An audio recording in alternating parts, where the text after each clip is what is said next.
Halo teman-teman muda, Salam, selamat datang di hari pertama rangkaian 7 hari Renungan Khusus Yos.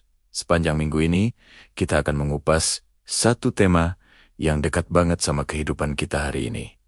Mental tangguh di musim sulit. Jujur, jadi anak muda zaman sekarang itu nggak mudah.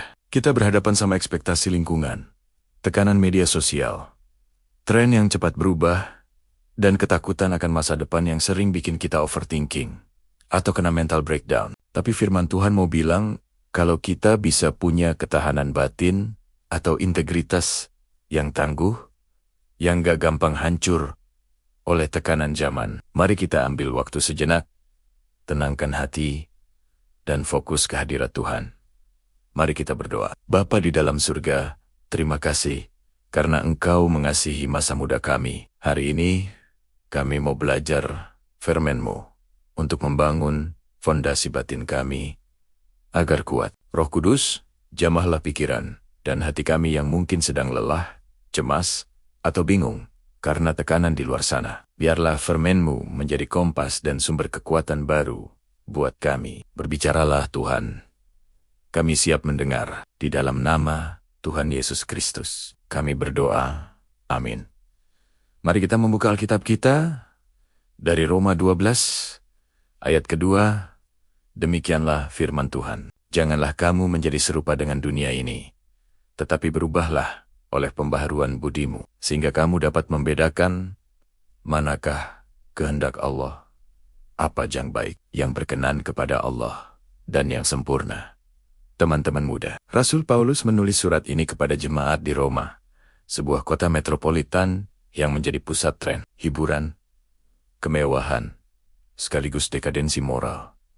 Pada zamannya, tekanan untuk menjadi sama dengan budaya Roma saat itu luar biasa besar. Kata serupa dalam teks aslinya menggunakan kata Yunani, suskematizo, yang artinya mengikuti skema, cetakan, atau topeng luar yang ditawarkan oleh dunia. Paulus berkata, jangan mau dimasukkan ke dalam cetakan dunia ini. Sebaliknya, ia memakai kata, berubahlah Yunani, metamorfo, akar kata metamorfosis, seperti ulat menjadi kupu-kupiu, yang dikerjakan melalui pembaharuan budinus, pikiran. Secara eksegetis, Paulus mau bilang kalau mental tangguh itu nggak lahir dari ikatan tren, luar peer pressure, melainkan dari transformasi radikal di dalam cara kita berpikir, yang diselaraskan dengan kebenaran Allah.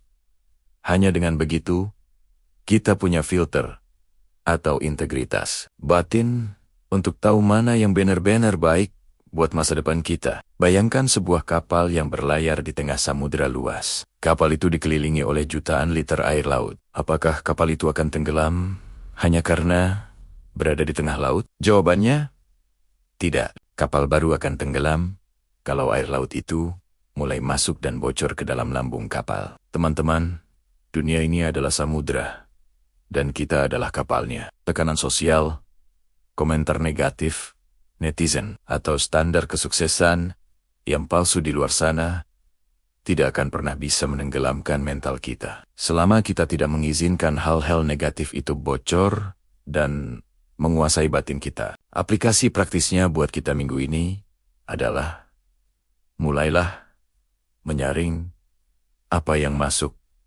ke dalam pikiranmu. Batasi scrolling media sosial, kalau itu cuma bikin kamu membanding-bandingkan hidup FOMO. Dan mulailah isi pikiranmu dengan kebenaran firman Tuhan.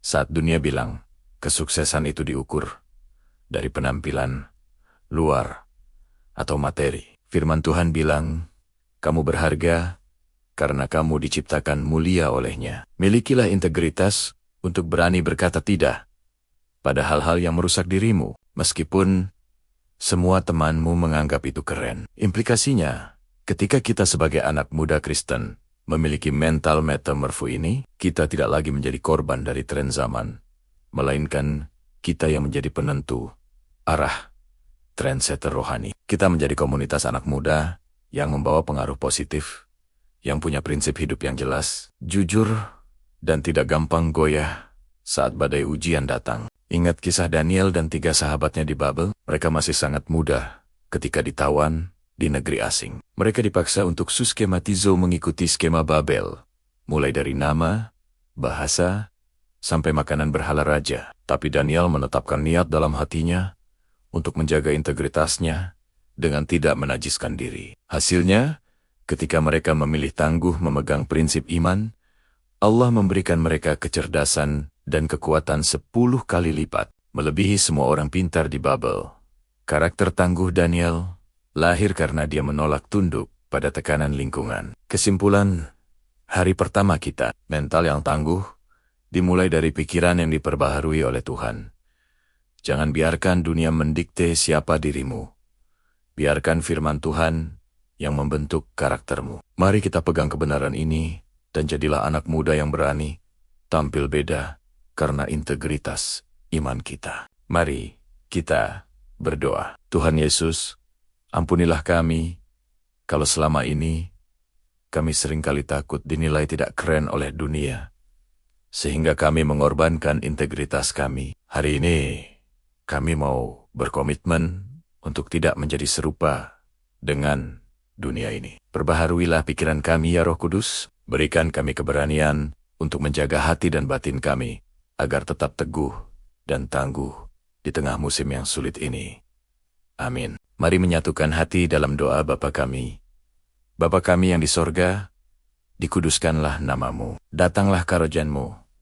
Jadilah kehendakmu di bumi seperti di sorga. Berikanlah kami pada hari ini makanan kami yang secukupnya, dan ampunilah kami akan kesalahan kami, seperti kami juga mengampuni orang yang bersalah kepada kami. Dan janganlah membawa kami ke dalam pencobaan, melainkan lepaskanlah kami daripada yang jahat. Karena Engkaulah yang empunya kerajaan dan kuasa dan kemuliaan sampai selama-lamanya. Amin. Terimalah berkat kekuatan dari Tuhan. Tuhan memberkati engkau dan melindungi engkau. Tuhan menyinari engkau dengan wajah dan memberi engkau kasih karunia. Tuhan menghadapkan wajah kepadamu dan memberi engkau damai sejahtera. Kiranya tangan Tuhan yang kuat memegang masa mudamu, memberikanmu ketahanan batin, dan menjagamu tetap murni serta berdampak sepanjang hari ini. Amin guys. Kalau renungan hari pertama ini menolong kamu buat lebih kuat hari ini, jangan lupa klik like, tulis di kolom komen apa komitmen atau pergumulanmu supaya kita bisa saling doakan. Dan share video ini ke teman men segrupmu, share ke sahabatmu yang mungkin lagi butuh asupan iman. Dan pastinya klik subscribe biar kamu nggak ketinggalan perjalanan kita di hari kedua besok. Selamat melanjutkan aktivitasmu hari ini. Tetap tangguh, jangan mau kalah sama keadaan. Stay strong, dan Tuhan Yesus memberkati kamu.